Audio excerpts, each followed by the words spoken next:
Hello and welcome to the channel. My name is Neil. I'm a video producer in the San Francisco Bay Area. Today I'm going to show you how to create proxies in Adobe Premiere Pro. Now, one of the things I see my clients struggle with is playing those large 4K RAW files in real time. Now, most computers aren't equipped with the RAM or the processing power to play these RAW files in real time. And to be able to edit them and to be able to review them and make those calls of where to make the L cuts, J cuts, or worst cases, do we have to reshoot this? You need to be able to see your footage in real time. And creating proxies is a quick and easy way in Adobe Premiere Pro where you can reduce the size of these RAW files, create some easy preview files, and then quickly review the files in real time. Now, let's jump into this. So I'm working on this documentary. It's about Tony Serra. He's a very prolific criminal defense attorney in the San Francisco Bay Area. He's born and raised in San Francisco. Now he's in Bolina, so we drove up there and did a day of questions and got some really cool answers. But anyway, so camera one is a Blackmagic RAW 6K footage, and then camera B is the Canon XC10 4K RAW footage. Now, you can just hear my computer just going crazy once I turn on both of these layers. So, I need to create proxies. I can play this footage in real time because my computer has the processing power and the RAM.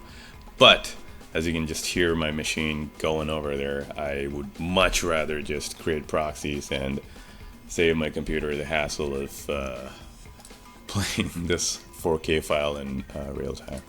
Okay, so the first thing I'm going to do is go to the video files. Now, once you go into the video files, and make sure to select all of them, or all of the files that you want to create proxies for. Maybe you don't want to create proxies for all of them. That's fine.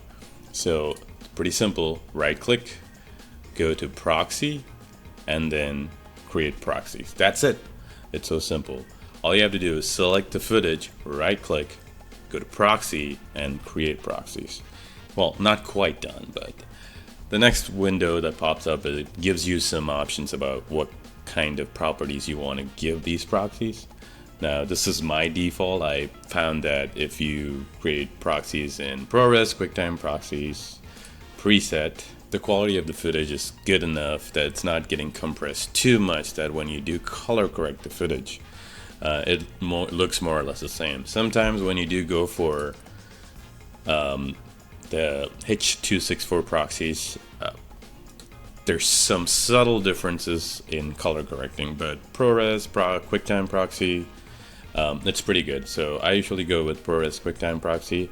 I also have a watermark option here. Now, you don't have to do that, but you know, hey, I run a company, so I need to do that. So I create my proxies with my logo, and then I usually just render it out in a folder right next to the video files. Keep it simple. I know where it is. You can also specify where you want the proxies to be. The last option here is frame size. I have it at half. You can also go quarter or custom width and height. But I found that half works well. So the next step, and the most important step, is you click OK, and that's it. That is really it. It will take a few minutes because it's going to automatically export it into Adobe Media Encoder, and then Media Encoder automatically renders it out, and that's it. Now you have proxies that you can toggle on and off, and you can also review the proxies instead of reviewing the raw footage. There you go.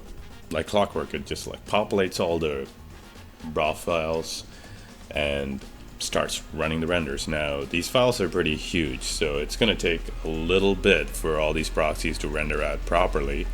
And as you can see, my machine is it's having a grand old time rendering out all these proxies. So let's fast forward, and I'll see you guys in a few.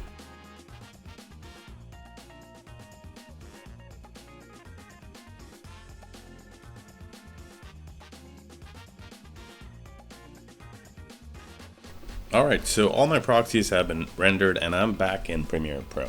So turning on and off your proxies is as simple as clicking on a button.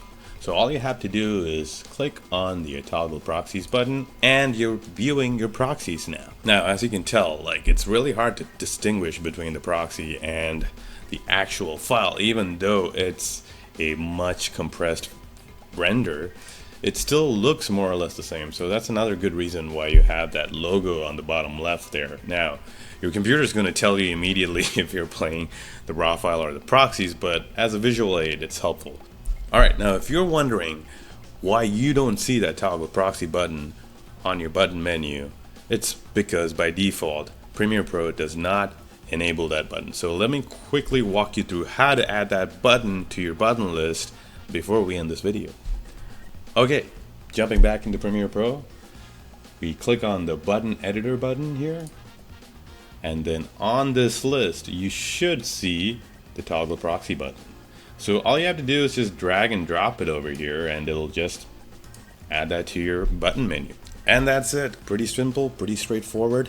You right click and you go to create proxies, and you create the proxy, and then you click on the toggle proxy button. And voila, you get real-time playback with no hassle. Your computer's not dying. Plays pretty quickly. I can drag and scrub and make quick choices. Life is good. Well, thank you guys for watching, and hopefully you learned a little something, and make sure to render those proxies out for those gigantic project files, and it'll make your editing process a lot easier and your workflow a lot smoother. Thank you for watching again. If you have any questions, feel free to put them in the comment section below. I'll get back to you as soon as I can. Even if you don't have a question, just leave a comment below. It always makes my day seeing comments in my videos. So, there you go. Until next time.